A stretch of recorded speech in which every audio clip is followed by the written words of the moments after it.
Toma. Aí, Streamando. deixa eu prestar conta do que eu tô fazendo agora. Como faz para mutar alguém? Você vem aqui, ó. Dori, se você tá no computador ou você tá no celular? No celular não sei como funciona. No computador é assim, ó. Você tá vendo a minha tela, eu acho, né? O cara vai É, multar os outros. você vem aqui no... Por exemplo, vou dar o exemplo do Andrew. Silenciar no servidor. Ou silenciar aqui, na verdade. Silenciar. Esse silenciar no servidor sou eu. É silenciar. Mid-Dark. Mid-Dark. Opa, Quem é você, Mid-Dark? Você é do primeiro ano? eu sou, meu querido. Mas esses dias eu entrei numa aula que o senhor tava dando, acho que era pro segundo ou pro terceiro, eu fiquei por aí também. Terceiro. Não, de boa, você ficar de boa. O cara é o spec. Conhecimento nunca é demais. É bom, né, cara? É bom, eu tô... É bom, cara, muito show. É, a única coisa que pode tirar seu conhecimento é Alzheimer. O resto tá aí. Conhecimento É. pra sempre. Enquanto eu não pegar Alzheimer, tá suave. Sabe como faz pra não pegar Alzheimer? Eu aprendi isso com um médico neurologista. É estudar pra sempre. Tá porra. Ele era professor da UFMT, aí ele aposentou na UFMT, né? E aí ele tinha uns 60 anos de idade, doutor, vários doutorados, várias carreira grande, né? E aí ele se aposentou e resolveu fazer matemática na UFMT. Aí a galera perguntou pra ele por que ele tava... Aí a galera perguntava pra que ele tava fazendo o curso. Ele falou que era que ele tava aposentado e tava à toa. Aí como ele tinha muito medo de ter Alzheimer, né? Ele sabia que um jeito de não ter Alzheimer é estudar até o fim da vida. Verdade. Caraca, que Ficar massa. fazendo- Nossa. Agora eu tô ligado transcendi. que- Achei legal demais. Eu tô ligado que eu acho que minutos antes da morte de Einstein, ele ficou fazendo cálculos até morrer. Aí ele, como ele não tava mais conseguindo, ele acabou morrendo. E não fez o cálculo dele, não terminou o cálculo dele. Mas o cara morreu fazendo cálculo, doido. Você tá doido. É bem O cara provável, é muito porque bravo. ele morreu com um derrame no abdômen. Uma veia rompeu no abdômen dele e ele morreu logo depois. Ele tava trabalhando na época. Triste. Bora, deixa eu prestar conta então o que eu tô fazendo. Esse aqui é o guia que eu tô Demorou, produzindo. vou mutar aqui. Esse aqui é o guia que eu tô produzindo e aqui tá... Acho que vocês estão todos vendo, né? Sim. O guia. É, dá pra ver. E aqui a primeira semana eu coloquei o que a gente já fez. Então dia 18 a gente estudou um pouco de vetores. E aí eu sugiro que vocês assistam essa videoaula, que é muito parecido com a videoconferência que eu gravei. Façam a leitura desse capítulo, o capítulo de vetores do livro Fundamentos de Física, volume 1. Eu vou subir esse livro, ele está aqui disponível. É esse capítulo aqui. Vocês vão ler esse capítulo. Eu já vou subir ele já na plataforma Moodle. É o capítulo 7 desse livro. Ele é bem completinho, todos os exercícios foram tirados daqui, tá? E aí você vai tirar dúvidas sobre vetores com a videoconferência gravada da semana passada. Eu tô subindo ela já no meu canal de YouTube. Tá aqui. Então daqui a pouco aparece aqui, ó. Isso aqui é a biofísica que eu gravei semana passada. E daqui a pouco vai aparecer aqui no lugar do biofísica, vai aparecer esse vídeo aqui que tá carregando.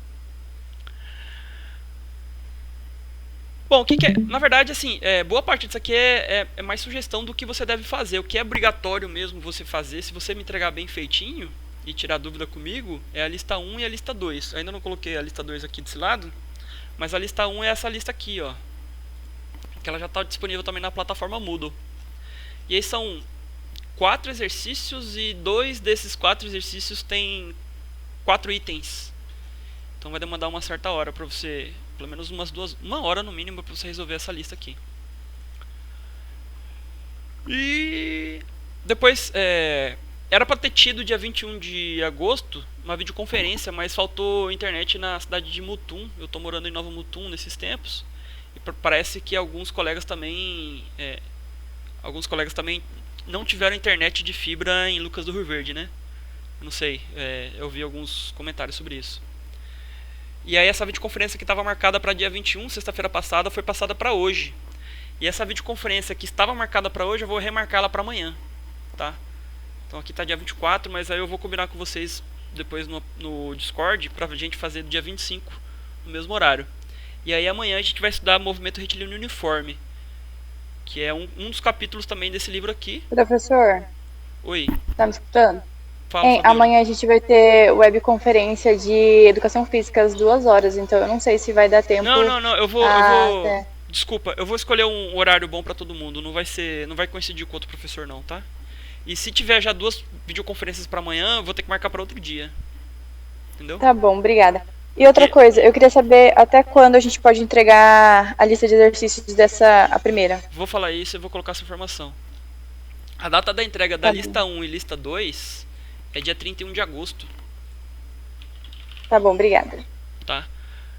E aí o nosso RED então começou dia 17, vai até dia 28 e dia 31 de agosto é a data que você vai entregar a lista de exercício. Aqui no final, eu não terminei de escrever o guia, mas aqui no final desse guia, que eu vou subir também na plataforma Moodle, eu vou explicar qual é a data que você tem que entregar, né, que vai ser dia 31 de agosto. E aí dou algumas orientações, como que eu faço o cálculo, como que tem que ser a lista, como que você tem que subir essa lista. E aí as orientações que eu já vou adiantar é o seguinte: você vai fazer essa lista de maneira manuscrita, você tem que escrever ela, à mão mesmo. Bem parecido com o que eu estou fazendo aqui, ó. Ó a lista resolvida já aqui na minha mão, ó. Muito parecido com o que está escrito aqui. Se você quiser digitar, pode digitar, mas aí é muito importante o seguinte: não é de qualquer jeito que você vai digitar isso. O único modo que eu aceito de você digitar a lista de exercício resolvida é pelo LaTeX, que é uma linguagem de comando. Deixa eu ver se eu acho ele aqui. Ele está aberto em algum lugar aqui. É uma linguagem de comando. É parecido com linguagem de programação. Na linguagem de programação você declara o que um computador ou que o prompt tem que fazer, né? Um determinado cálculo, a equação matemática, por exemplo. A equação matemática que você coloca lá no Excel é um tipo de linguagem de comando que chama, né? E aí na linguagem de programação é também uma linguagem de comando, só que além de ser linguagem de comando também é linguagem de programação. E aí você escreve algoritmos lá, né? E aí para você escrever a sua lista resolvida, você vai ter que usar um aplicativo chamado Overleaf, que onde dentro desse Overleaf é um ambiente que você vai escrever a linguagem de comando que se chama LaTeX. Aqui um exemplo, ó. Todos os meus textos, arquivos, documentos, monografia, trabalho de conclusão, trabalho acadêmico, apresentação de aula, slide, pôster, eu faço tudo para essa linguagem de comando. E aí a qualidade fica bonita. E aí por que eu estou oferecendo isso? Porque essa aqui é a linguagem da ciência, do futuro, tá?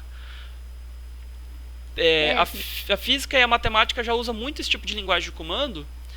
E alguns professores de biologia e química também estão utilizando. E aí eu quero colocar isso dentro da biotecnologia. E aí a qualidade do texto fica muito mais bonito. E para falar a verdade, fica mais fácil de escrever depois que você aprende LaTeX, né? Aqui é a linguagem de comando, ó. Mas não é nada muito difícil, relaxa, tá? Mas depois que você aprende LaTeX, fica facinho. Você escreve muito mais rápido do que no Microsoft Word ou no LibreOffice. Alguém ia falar alguma coisa? Professor, para quem for fazer manuscrito, é para copiar os enunciados de cada questão ou só a resposta? Você faz aqui como eu fiz, ó o manuscrito. Ó, essa aqui é a questão 1. Item A, o que é uma grandeza escalar? Item B, o que é uma grandeza escalar? Questão 2, item 3. Tá resolvido aqui, entendeu? Só colocar então o número da questão e o item. A resposta. Tá. Já é o suficiente. Obrigada. E aí você vai digitalizar. Você vai escrever manuscrito. Você vai fazer manuscrito. Como que eu fiz isso aqui? Eu digitalizei o meu manuscrito com um aplicativo chamado Khan Scanner. Ele está disponível no Android e muito provavelmente também está disponível no iPhone. Se não tiver no iPhone, certamente tem no iPhone, mas se não tiver, tem outro aplicativo igual. Eu não uso o iPhone, aí você vai ter que pesquisar.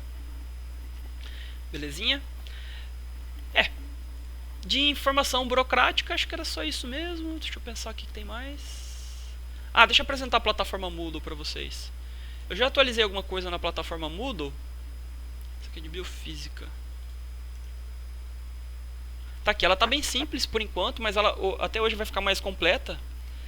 E aqui vai ter a lista 1 já está disponível para download, o plano de trabalho Red para te orientar, vou colocar ainda o guia de estudo aqui, mais algumas informações, lista de vídeos que vocês devem assistir, o link do canal Discord. Professor, na hora de enviar a tarefa, é para enviar no seu e-mail ou você vai no meu disponibilizar? Ah, tá. No meu e-mail, tá aqui, ó. Essa informação vai estar aqui, ó. Você vai mandar no meu e-mail. E aí no meu e-mail você tem que a mensagem tem que ser assim, você tem que o arquivo PDF, né? Tem que ser um arquivo só PDF. Então tem como reunir várias dezenas de folhas em um arquivo PDF, se possível, caso aconteça, né?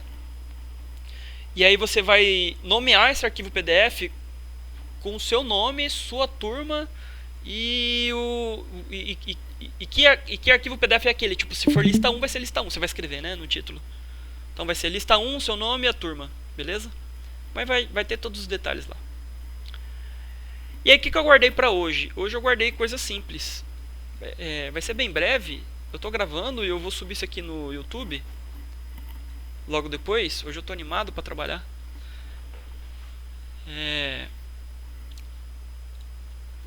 E aí eu já preparei deixa eu colocar aqui do lado a lista 1. Então a lista tá aqui, já está disponível, né? Você baixa ela. E aí são 4 questões. E aí eu acabei praticamente resolvendo a questão número 1, que é simplesmente definir grandeza escalar 10 exemplos e depois definir grandeza vetorial e também 2 exemplos. Aqui foi que eu escrevi. O que eu escrevi foi algo que eu tirei da minha cabeça, né? O que eu gostaria que você fizesse é o seguinte: faça uma leitura dessa lista de exercício dessa resolução que eu vou deixar disponível no Moodle também. Faça uma leitura dos capítulos, né, que eu vou oferecer para você. E aí você vai tentar digerir, vai tentar entender o significado de grandeza escalar e grandeza vetorial, e você vai botar isso no texto, tá? Por que eu tô falando isso? Porque como já está praticamente respondido, né, na questão do meu jeito aí, eu não quero que você copie do jeito que está escrito aí. Eu quero que você imprima a sua personalidade na resposta, tá? Pode ser parecido? Pode, mas tenta colocar uma personalidade na sua resposta. Não seja muito copião, tá? Porque aí se você tentar colocar com as suas palavras o que você está entendendo, significa que você está absorvendo com mais intensidade. Então, eu defino o que é grandeza escalar. É algo que já foi explicado. Grandeza escalar é uma quantidade de medida que são 10 em 10, caracterizadas ou entendidas apenas pelo produto de um número com uma unidade de medida. Quando eu falo 10 em 10, eu quero que você entenda que isso aqui significa 100%, tá? Então, quantidade de medida que é 100% caracterizada ou entendida apenas pelo produto de um número com uma unidade de medida. Por exemplo, uma unidade de medida que ela só precisa do número e de uma unidade de um múltiplo. Massa, né? Qual que é a unidade de medida de massa aqui no Brasil? É o quilograma. Então, 52 quilogramas. Lá nos Estados Unidos, a unidade de medida é outra. A básica é outra, é libra. Se eu não me engano, uma libra tem 0,4 quilogramas. Então, se você pesa 52 quilogramas, lá nos Estados Unidos você pesa, eu acho que em torno de 22 libras, 23 libras, não me recordo. Tem que multiplicar esse valor por 0,4. Deixa eu ver. 52, 0,4. Então, lá nos Estados Unidos, se você tem 52 quilogramas aqui no Brasil, lá nos Estados Unidos, a mesma massa é medida como 20,8 libras. Que é, para quem gosta de pescar, essa unidade de medida que é muito utilizada para poder medir peixe, né? Os caras que pescam lá no barco, enfim. Outra unidade de medida que é só número vezes um múltiplo é energia. A gente vai aprender no próximo head. Acho que nos heads finais a gente vai aprender o significado de energia. No próximo a gente vai aprender movimento retilíneo uniformemente variado e força, né? As 3 leis de Newton. Aí depois a gente vai aprender energia. E aí, se você perde, se você ganha 80 joules de energia, então só basta esse número para eu saber que você ganhou joule, ganhou energia. Energia pode ser perdido, então pode ter valor negativo aqui, não tem problema. Massa pode ter valor negativo, mas desde que seja uma representação de algo sendo perdido, né? Posso ter eventualmente um número menos 3 kg? Pode. Menos 3 kg significa que é uma quantidade perdida de algum estoque. Então você tem um estoque de massa, né? Sei lá, um tanque de areia, né? E aí você tira 3 kg de lá, então significa menos 3 kg foi tirado. Outra unidade de medida que só precisa de número é o volume. Então você imagina um cubo de lado, um cubo bem grandão, né? E aí cada lado desse cubo tem 1 metro. Então esse cubo tem um volume de 1 metro cúbico. Se eu juntar 3 cubões desse, né, de lado 1 cada um, né, eu tenho então 3 metros cúbicos, né. E aqui eu tenho também uma unidade de grandeza chamada uma grandeza escala chamada densidade, que é muito utilizada. Certamente vocês já devem ter visto na química, né? Que por exemplo, aqui no caso eu coloquei 80 gramas por centímetro cúbico, que é uma unidade de grandeza muito usual na física também. A gente vai ver por exemplo, densidade, a gente já vê no finalzinho. Se a gente tivesse um curso completo de física do primeiro ano, a gente veria já a densidade no final do ano.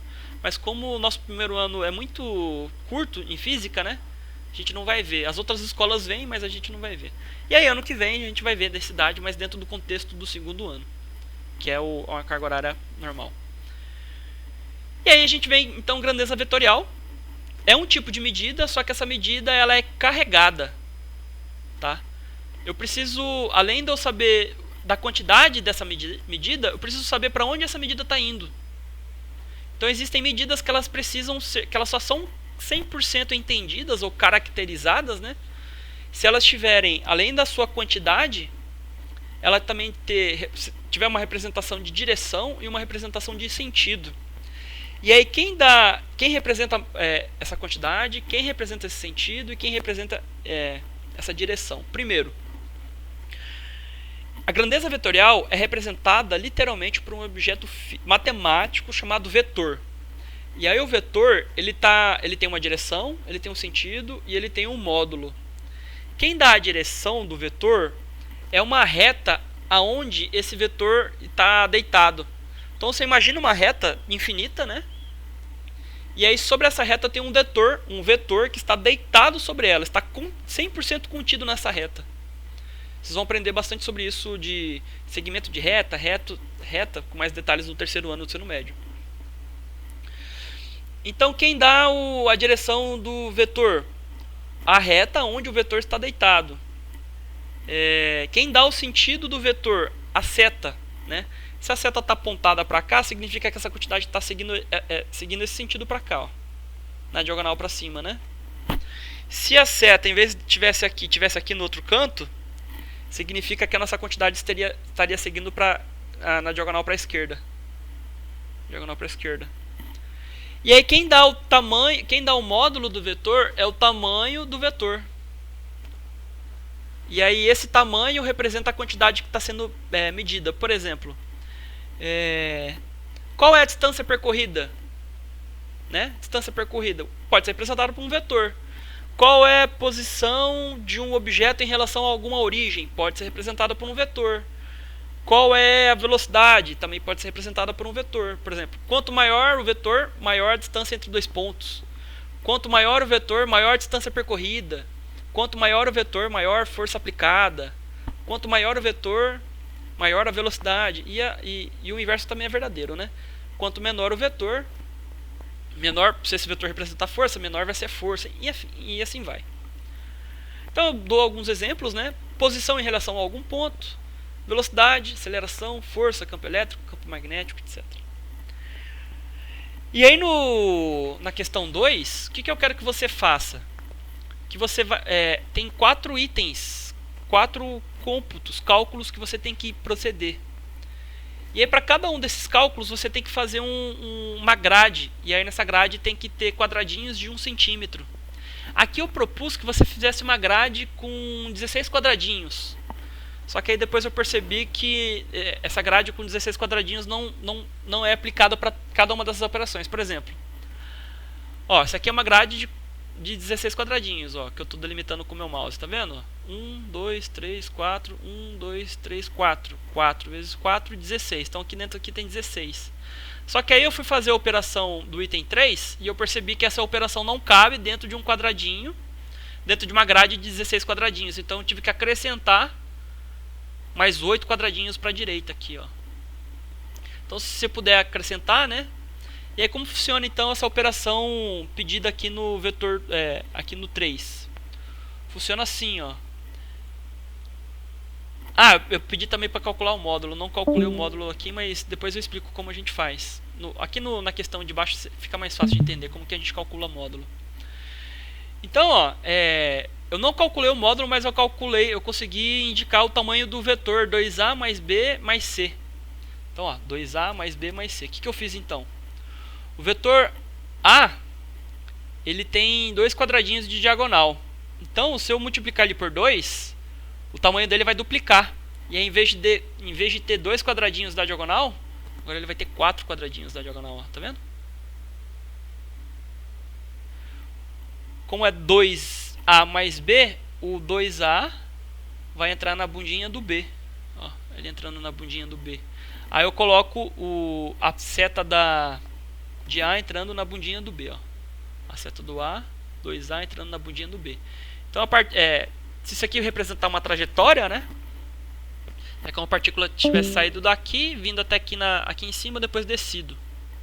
E aí eu tenho que somar agora o vetor C, né? Porque é 2A mais B mais C. Aí a seta do B entra na bundinha do C. E aí eu ligo as duas extremidades, ó. E aí a seta, esse aqui é o vetor C, né? Esse vetor está sendo representa o vetor C. E aí se eu ligo essa extremidade do vetor 2A com a extremidade do C e ponho a seta onde já está a seta do C, eu tenho a representação do vetor, que é a soma do vetor 2A mais B mais C. E aí como eu pedi para calcular módulo, para você calcular o módulo desse vetor 2A mais B mais C, o que eu sugiro? Vou escrever aqui no Paint que é mais rápido.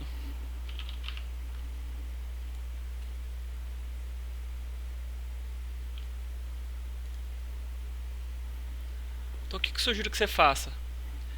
Você pega, você chama esse vetor 2A mais B mais C por um vetor genérico, por exemplo, vou chamar de W. 2A mais B mais C. E aí esse vetor W, você vai perceber o seguinte, ó, que ele tem, apontando para a direita, na horizontal, 1, 2, 3, 4, 5, 6 quadradinhos. Ou seja, na sua direção X, ele tem 6 I. E aí essa anotação você vai aprender aqui no exercício de baixo.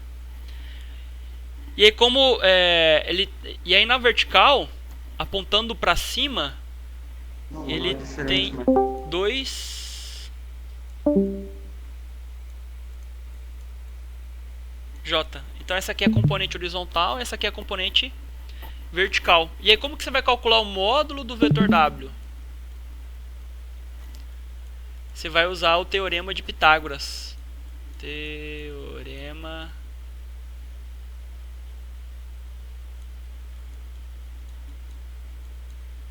Pitágoras. Eu estou escrevendo com o mouse aí demora. Você vai usar o teorema de Pitágoras. E aí o cômputo do teorema de Pitágoras está aqui, ó. Algo muito parecido, ó, com o exercício de cima.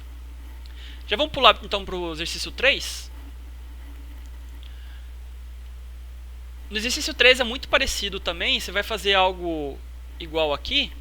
Só que aqui eu vou pegar muito mais no pé para você aprender o conceito de vetor, das componentes vertical e horizontal de cada vetor.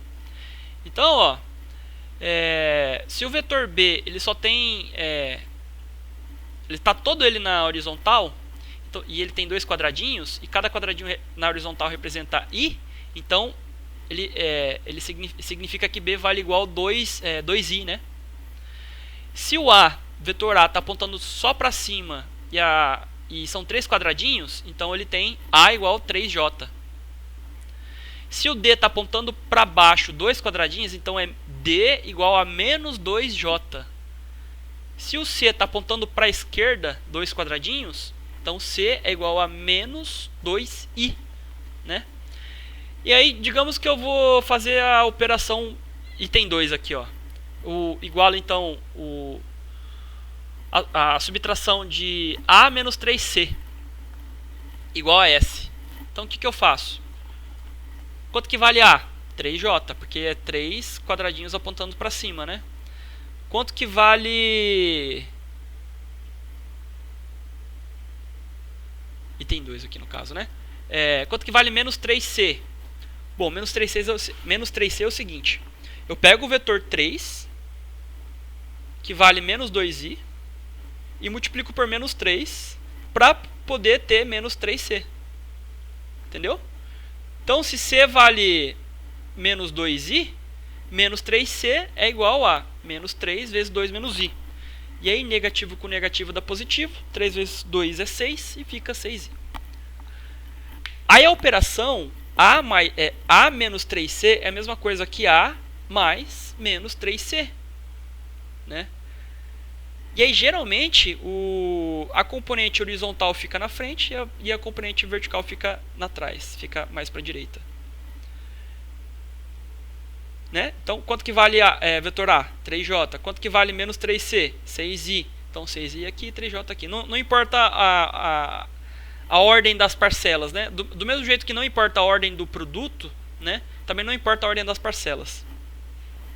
E aí, então, ó, o vetor S é representado por uma componente horizontal 6i e uma componente vertical 3j. E aí você percebe que isso aqui é um triângulo retângulo. Esse comprimento vertical é o cateto, né? E o comprimento horizontal é o cateto adjacente. E esse comprimento aqui é o módulo do vetor S. Módulo do vetor S ao quadrado igual a c ao quadrado mais 3 ao quadrado. E aí o módulo do vetor S fica assim, ó, raiz quadrada de 45. Não tem valor exato para raiz quadrada de 45, então eu prefiro que você faça assim, ó. 45 é a mesma coisa que 5 vezes 9. Raiz quadrada de 5 vezes 9 é a mesma coisa que raiz quadrada de 5 vezes a raiz quadrada de 9. Raiz quadrada de 9 é 3, então fica 3 vezes raiz de 5. E aí esse resultado pode ficar bonitinho assim, tá?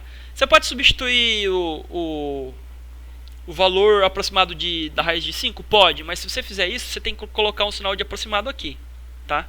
Isso aqui é sinal de igualdade, isso aqui é exatamente igual a isso. Se você colocar o valor aproximado, você tem que colocar o valor de igualdade, que seria 2x aqui, né?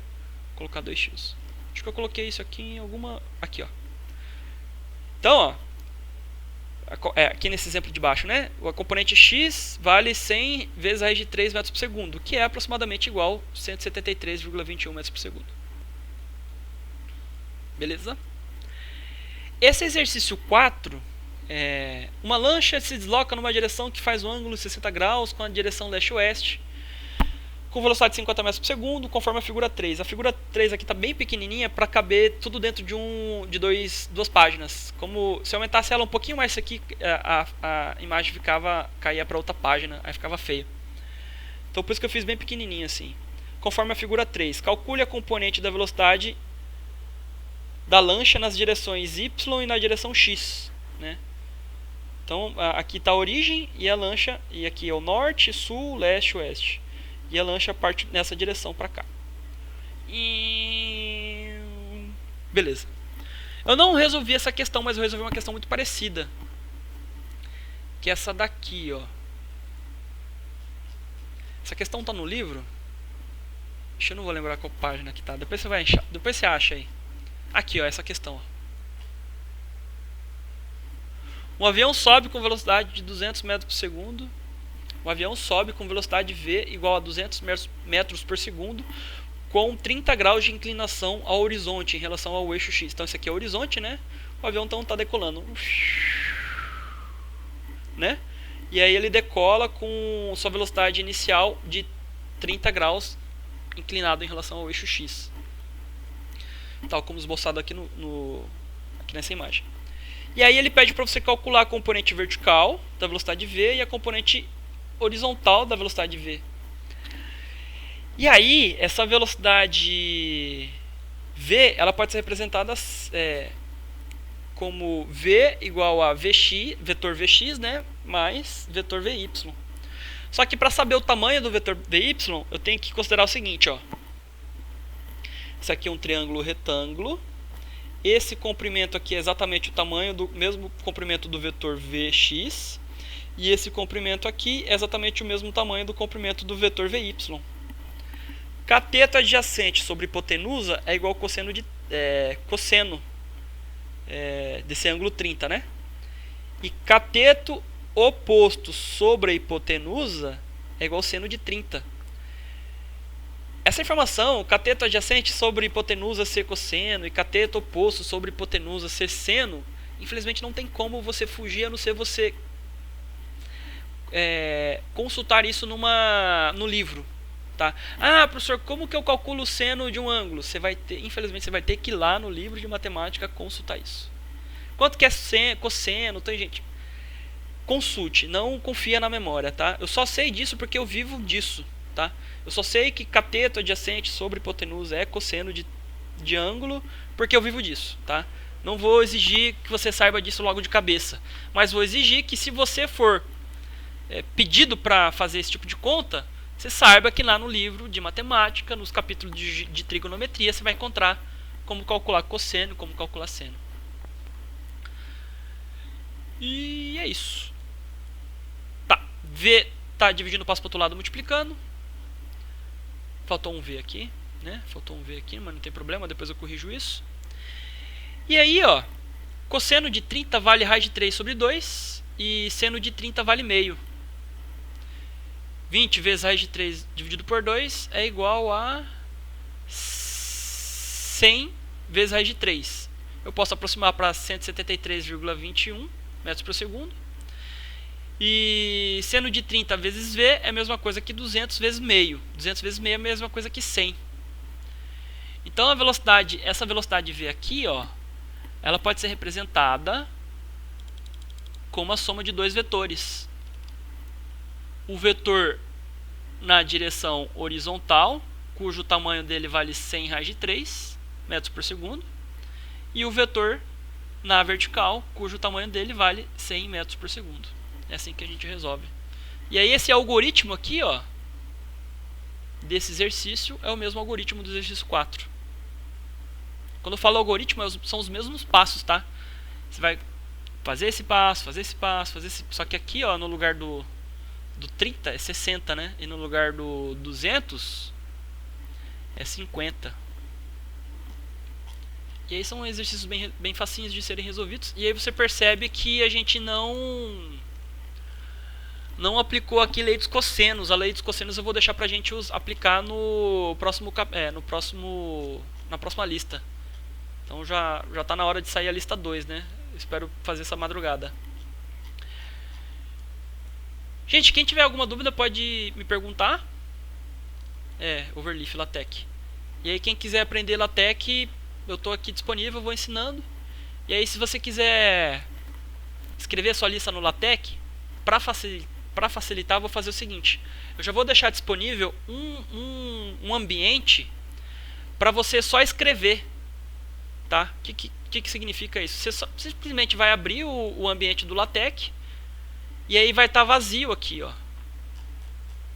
Vai estar só o preâmbulo, né, que tem que ter um começo, e o finzinho, que é o end document e o end questions. E aí dentro do... Você vê que tem o end questions e end document, né? Então o end document é onde fecha todo o arquivo, e o end questions é onde fecha todo o texto. Então, onde que começa o begin, né? Se tem um end, tem que ter um begin. Onde que é o begin desse document? Fica aqui, ó.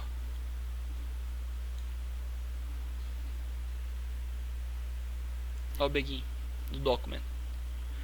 E aí, esse aqui eu chamo de preâmbulo, né? Nesse preâmbulo, eu vou colocar os comandos que indicam qual vai ser a forma do meu PDF. Então, o fato isso aqui está posicionado aqui, o fato de eu escrever essas questões nessa orientação aqui, tá tudo comandado aqui em cima. E aí a partir do begin dentro do begin document, começando no begin document até end document, eu vou escrever todo o meu texto. E aí eu vou escrever mesmo, de fato, os meus textos a partir do begin questions, porque ainda tem mais algumas coisas para preencher aqui que você não precisa preencher, que eu vou preencher. E aí você vai escrever a sua lista de exercício mesmo a partir do begin questions. Então, começou o begin questions, a partir da primeira question, você escreve aqui, tudo bonitinho, e vai até end questions. E aí eu vou explicar para você como que escreve as equações matemáticas, é tudo mais ou menos intuitivo. Você vê aqui, ó, para você escrever um ambiente matemático, você tem que apertar, esse aqui é sifão que chama, né? A equação matemática tem que ficar dentro de 2 sifões, tá vendo? Ou pelo menos de 2 pares de sifões. Depois eu vou mostrar os detalhes, tá bom? E aí, se você quiser aprender, certamente tem vídeo na internet ensinando como fazer. Deixa eu ver se tem aqui. Como escrever overleaf. No overleaf, vamos ver se aparece. Aí, ó. Já passou muita raiva, a data. Várias videoaulas aí, ó. O texto ensinando como escrever. vai ter maiores problemas. É claro que a gente não vai começar do começo, já vou deixar mais ou menos pronto para você simplesmente já chegar aqui, já tá tudo pronto e escrever. E aí você vai ter que aprender os detalhezinhos de como escrever equação e como montar os textos, mas é isso mesmo. Tem mais alguma dúvida para tirar? A gente já encerrou por hoje já. E aí nas próximas horas eu vou me preparar para terminar esse guia e vou preparar a plataforma Moodle aqui pra vocês. Tá aqui em algum lugar, aqui. Beleza, então? Posso ir? Posso fechar? Então eu vou ficar FK, tá, gente? Obrigado aí pela companhia. Eu acho que não tem mais nada pra falar, não. Até mais.